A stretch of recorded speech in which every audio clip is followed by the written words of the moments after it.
আজকে সবার পছন্দের একটা খাবার রান্না করব। আজকে খাবারটা হচ্ছে ডেওয়ার টক আর সাথে আছে বুটবুড়ি মাছ দিয়ে রান্না করব। আসসালামু আলাইকুম, সবাই কেমন আছেন? আমরা আল্লাহর রহমতে ভালো আছি। সবাই ভিডিওটা না টানে দেখবেন। আজকে রেসিপিটা হচ্ছে বুটবুড়ি দিয়ে আলু দিয়ে রান্না করব। তো আমি প্রথমত মাছগুলোকে হলুদ আর লবণ দিয়ে মেখে বেরান করে নিচ্ছি ভালো করে। আমার মাছগুলা ভাজা শেষ। এখন বুটবুড়িটি দিয়ে দিচ্ছি। বুটবুড়ির মাধ্যমে একটু লবণ আর একটু হলুদ দিয়ে দিছি, দিয়ে একটু লাড়া দিয়ে মিক্স করে দিয়ে তারপরে ঢাকনা দিয়ে ঘুরে দিছি, কারণ এগুলাকে কষানোর জন্য। আর কষানো হলে ভালোভাবে বিরান হয়ে যায়। তো আমারটা দেখেন অনেক সুন্দর করে বিরানটা হতেছে। আর অনেক সময় বিরান করে রান্না করি, আবার এমনি তো রান্না করি। তো আজকে বিরান করে রান্না করতেছি। তো এখন আমার বুটবুড়ি বিরান শেষ। এখন আমি সব মশলা দিয়ে দিতেছি পরিমাণ মতো।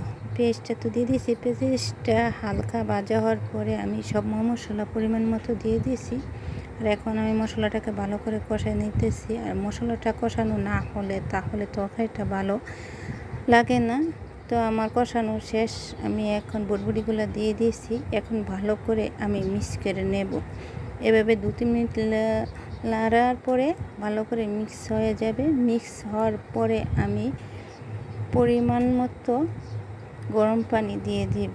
এই তো পানি দিয়ে দিছি। এখন ভালো করে ঝোলটার সাথে আমি এগুলোকে মিক্স করে নেব। নিয়ে আমি ঢাকনা দিয়ে করে দিছি।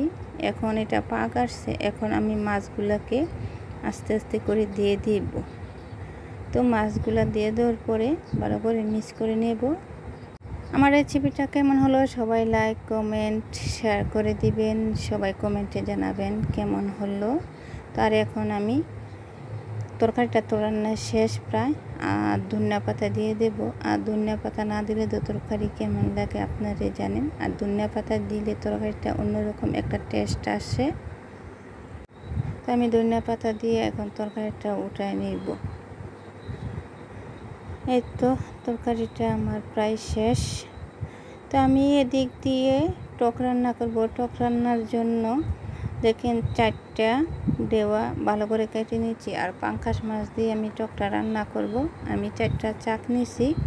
আর এখন আমি একটা পাত্রের মাধ্যমে মাছগুলো দিয়ে দিছি। পেঁয়াজ, লবণ, রসুন আর কাঁচামরিচ আর হালকা একটু তেল পানি দিয়ে আমি একটা পাত্রের মাধ্যমে বসাই দিছি। বসানোর পরে ঢাকনা দিয়ে ঘুরে দিছি। এটা ভালো করে কষানোর জন্য দিয়ে দিলাম। যখন এটা ভালো করে কষানো হবে তখন আমি ঢেউগুলোকে দিয়ে দিব। ঢেউগুলো দেওয়ার পরে যখনই এটা ভালো করে মিক্স করে নেব, তারপরে ভালো করে একটা পাক আসার পরে তারপরে আমি এটার মাধ্যমে গরম পানি দিয়ে দিতেছি। এটা মোটামুটি আমার টক রান্না শেষ পর্যায়ে। এখন টকটা যত ভালোভাবে আমি সিদ্ধ করে নিয়েছি।